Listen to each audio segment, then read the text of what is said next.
morning, everybody. I'm a little nervous, so please bear with me. You got this. This is my first time giving testimony, so I had to write it down. So I'm just going to start reading.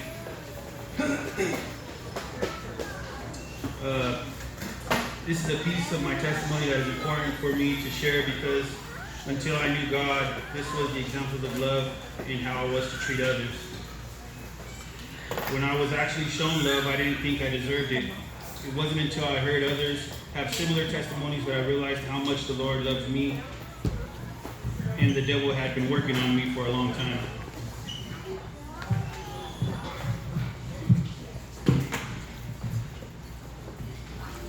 I thought I had mental issues from the way I'd act when left alone and unsupervised since I can remember.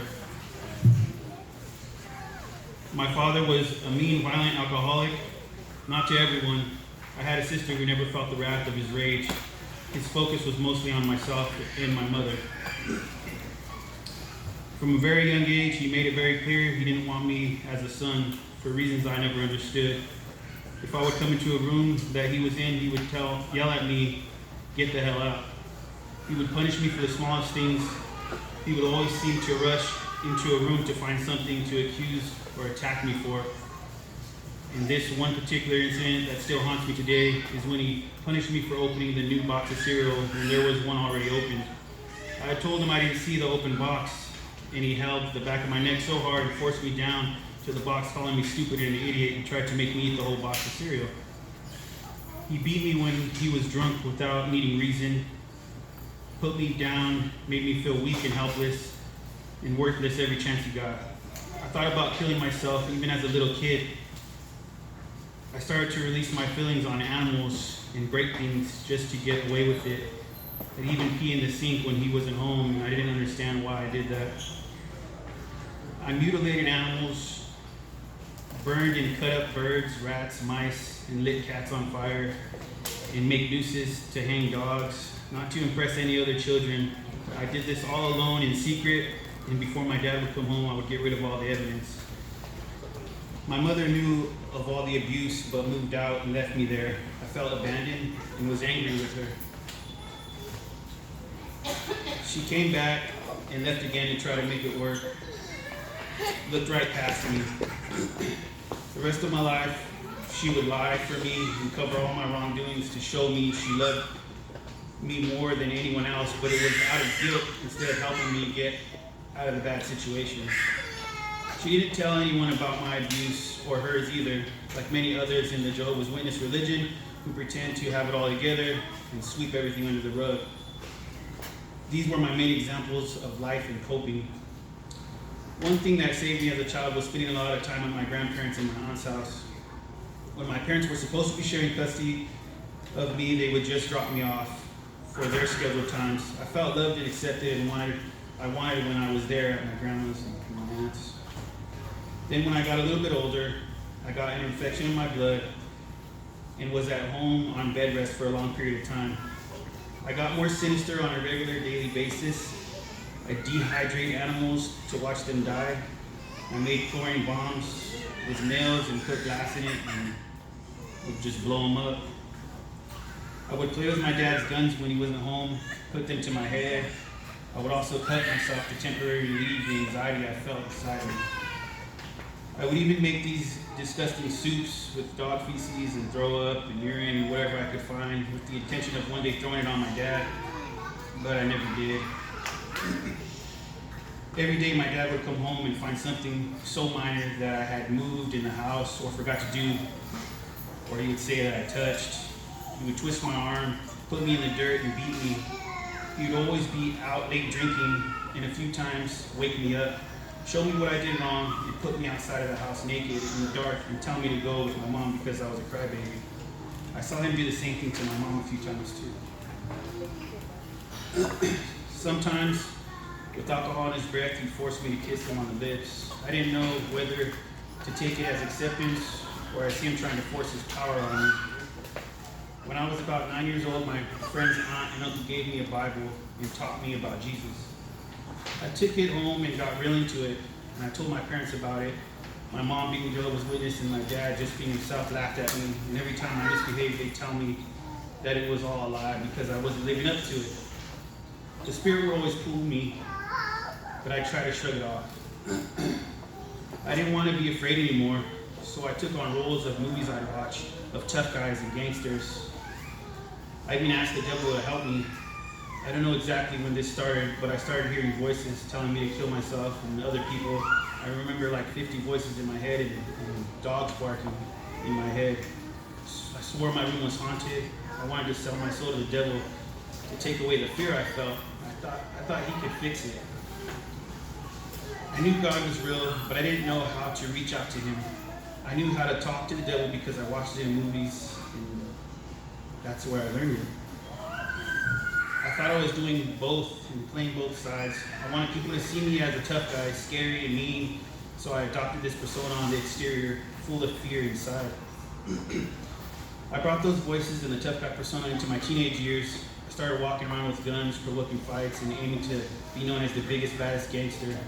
I idolized the Bulldogs in one neighborhood in particular. I disrespected women and went through many. I was first to take on a job, whether it be shooting at someone, fighting someone else's beef. It was pretty much in a frontline soldier state of mind.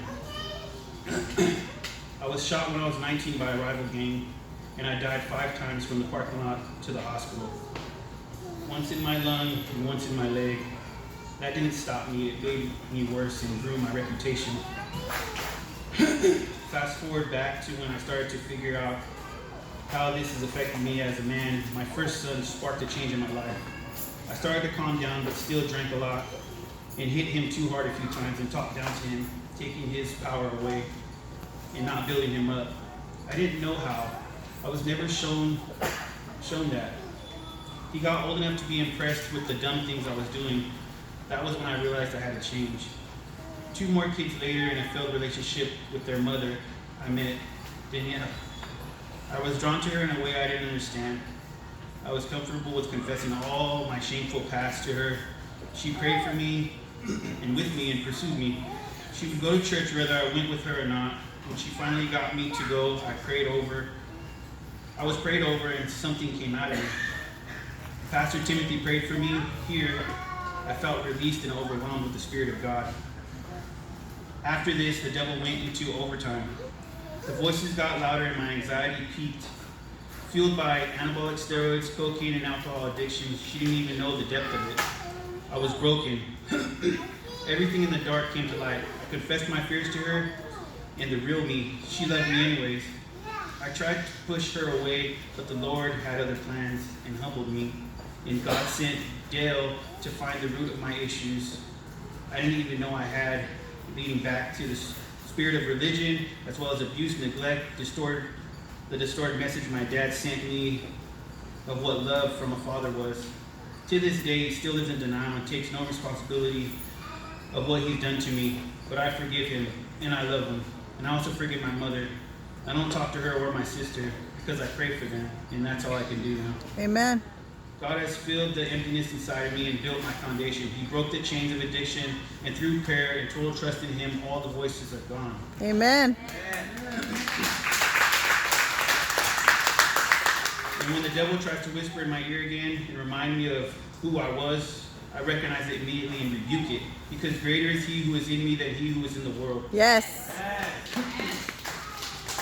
He replaced my feelings of abandonment by his forgiveness and love and gave me a new family, this church, the Warriors of Faith, and 3 more great kids.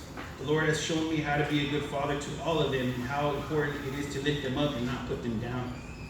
I love wholeheartedly now without fear, and my wife is truly my best friend, and we are one.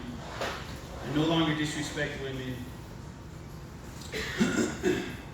Pastor Vance is my first model of what a father and a godly man looks like. And Ray fills the space in my heart for an earthly father. I have real brothers. My closest friend, Bandit, or David, saw the extent of my old life, and I'm so grateful that he walks with this walk with me. And every person here I love wholeheartedly and care for deeply. I used to think I wasn't worthy. Even after I was saved, I couldn't wrap my head around his grace. There was no way he would forgive me. I hurt too many people, but he redeemed me, and I firmly live by Psalms 26, 1 through 12, and I'll close with this. Vindicate me, O Lord, for I have walked in my integrity, and I have trusted in the Lord without wavering. Prove me, O Lord, and try me. Test my heart and my mind, for your steadfast love is before my eyes, and I walk in your faithfulness. I do not sit with men of falsehood, nor do I consort with hypocrites. I hate the assembly of evildoers, and I will not sit with the wicked. I wash my hands in innocence and go around your altar, O Lord, proclaiming thanksgiving aloud and telling all your wondrous deeds. O Lord, I love the habitation of your house and the place where your glory dwells. Do not sweep my soul away with sinners, nor my life with bloodthirsty men. In those hands are evil devices, in whose right hands are full of bribes. But as for me, I shall walk in my integrity. Redeem me and be gracious to me. My foot stands on level ground. In the great assembly, I will bless the Lord. Amen.